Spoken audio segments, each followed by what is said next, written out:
In this life, especially in the era that we live in, your health is being preyed on. And what we can realize is that many things you can do allow you to avoid so many of the different mechanisms that make you prey in that system. But sadly, many of the different things that we consume that affect us in long scale, that we are completely unaware of in totality of what the actual long term ramifications will be, are completely and totally unavoidable. And what is it that I might be talking about? Well, you already know. It's microplastics and nanoplastics because the thing is, they are in absolutely everything. It appears that no generation in the current era that we live within in the industrialized world will be able to escape poisons of any way, shape, or form because it appears that in some way, shape, and form they will always be thrust upon them. As we saw, it was things akin to lead and asbestos in the generations prior to us, and now we see for these children that are growing up today, they are being filled with things like microplastics, and for the generation that will come down the line, I'm sure it will be something akin to nanobots. So now let's jump in and see what we've got with the insanity of microplastics being in absolutely everything. Starting off here with naturemedicine.com, microplastics are everywhere, and we need to understand how they affect human health. As evidence emerges describing the accumulation of small plastic particles in various organs and tissues of the body, a much deeper understanding of the effects of these particles on human health is urgently needed. The world is awash with plastic, 6 billion tons worth. In 2019, 353 million tons of plastic waste were produced, with a tripling of that number to more than 1 billion tons produced by 2060.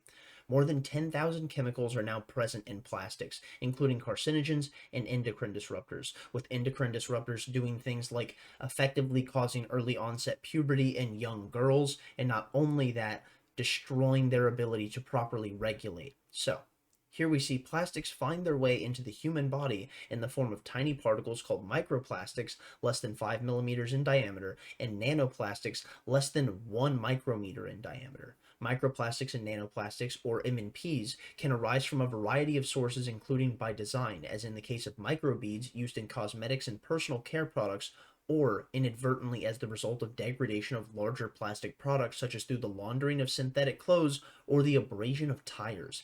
MNPs are found everywhere on the planet, including the oceans, air, and food supply. They are effectively entirely unescapable, as stated previously. Here we see MNPs enter the body mainly through ingestion or inhalation. For example, one might ingest MNPs by drinking liquid or eating food that has been stored or heated in plastic containers from which MNPs have leached, or by using toothpaste containing MNPs. One startling study found that infants may be exposed to high levels of microplastics by ingesting formula prepared in propylene feeding bottles.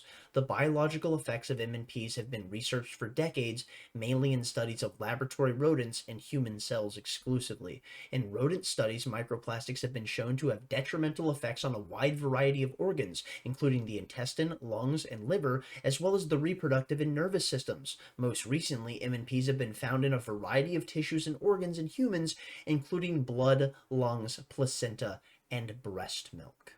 That's right, you heard that correctly.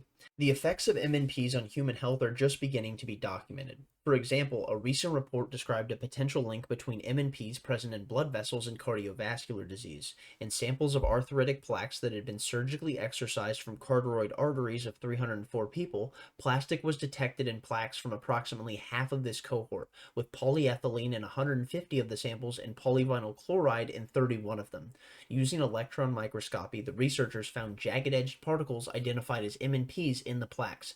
Deposition of plastic in the plaques was strongly associated with the development of subsequent cardiovascular disease.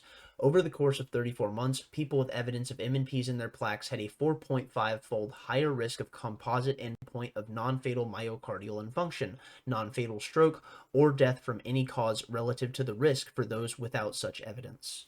In another study focusing on a potential link between microplastics and inflammatory bowel disease, 15 types of microplastics were detected in human feces.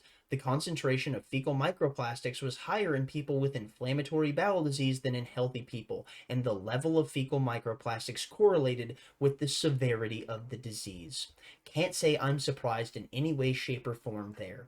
And one thing that I would like to highlight specifically before we move on is that correlation is not causation, but what that certainly does is warrant a deeper investigative glance than what we've been giving it in the current day. And when I read something like that, it brings an article to mind.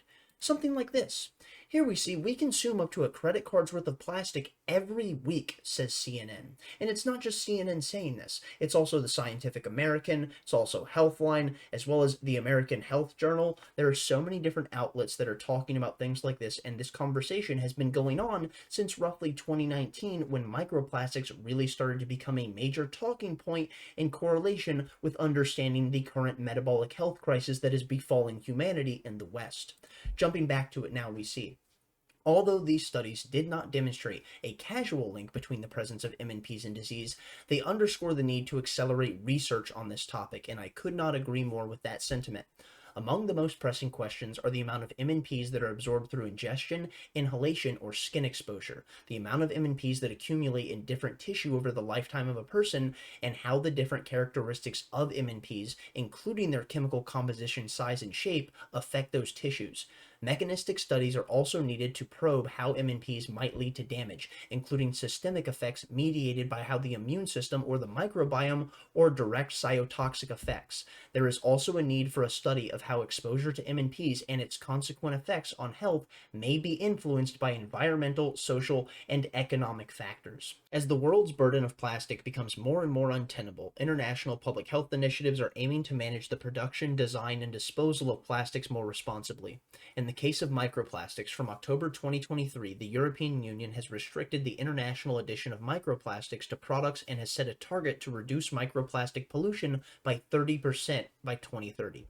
In a wider effort, the UN Environmental Assembly, with the support of 175 nations, adopted a resolution on the 2nd of March 2022 to develop a global plastics treaty with the intention of drafting the treaty by the end of 2024. And now that we've gone through that, let's just go ahead and speed run real quick what it is that mankind is fighting on the health front when it comes to grappling with microplastics being aplenty around every single corner. Starting off here with The Guardian, we see microplastics found in human breast milk for the first time. Well, that's not looking good for the kiddos. Here we see microplastics found in every human placenta tested, study finds. Well, that's really not looking good for the kiddos. Now here we see tiny plastic shards found in human testicles, study says.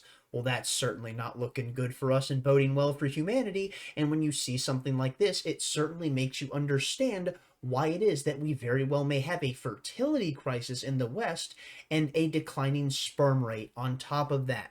Here we now see every human testicle contained microplastics in a new study. The toxic pollution really is that pervasive and invasive.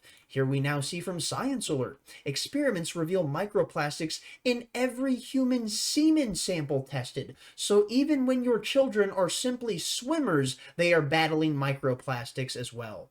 Now here we see from the Smithsonian, microplastics detected in human blood in new study. And what is it that you would have to ask when you see something like this? Well, is it possible that microplastics could breach something akin to the blood-brain barrier?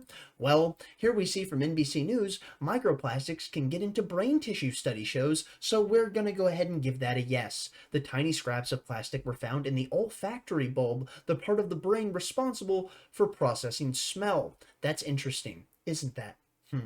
Here we now see, from USGS, new research investigating microplastics in fish. Plastics are found everywhere, making their way into waterways and oceans as litter or improper waste disposal.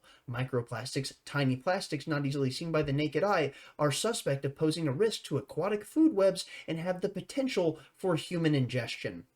And oh my goodness, my friends, it's not just about how it would be invading aquatic food webs, it's that it would be in every single facet of them. Here we see, moving on, study found plastic in every seafood sample analyzed. New research suggests microplastics have invaded the food chain to a greater extent than previously documented. And oh my goodness, is that most certainly the case, as seen here. It's not just seafood. New study finds microplastics in nearly 90% of proteins sampled, including plant-based meat alternatives. And to finish it off, sadly, we can see that even much like Chicken Little, as we run around with effectively our head cut off, we realize that the sky is in fact falling. Here we see, not so silver lining, microplastics found in clouds affect the weather.